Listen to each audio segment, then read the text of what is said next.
America's had no shortage of high-profile first ladies, and the role may be a bit of a balancing act. Her popularity can reflect on the president, even though she is not in office. The role of the first lady is actually sort of a difficult one in American politics. It's not in the Constitution. They don't have any particular responsibilities. Professor Michelle Swerz says the position has changed with larger societal shifts in the last 50 years. It's sort of tied up in the women's rights movement and how that's evolved and women going into the workforce. Many Americans have come to expect the president's wife to be more than the nation's top hostess.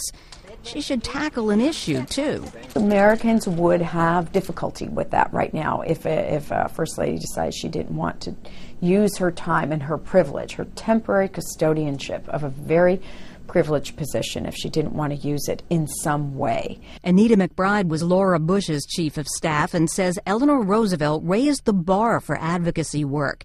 And since, Jackie Kennedy promoted the arts. Betty Ford spoke out about breast cancer. Nancy Reagan championed an anti-drug campaign. And Michelle Obama is pushing childhood health and nutrition. Swerz says first ladies do best when also viewed as head of the first family. First ladies have been more popular when they're seen more as the mother-in-chief than when they're seen as having an active policy role. So Barbara Bush was very popular, seen as more of a mother-in-chief type, and Laura Bush somewhat in that way as well. But there is a fine line between projects and policy.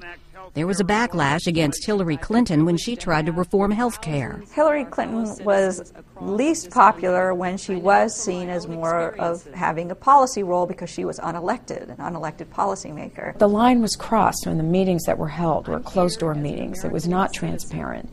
It caused her angst. McBride says each First Lady must navigate the role in her own way to leave her own mark on it. Rita Foley, The Associated Press.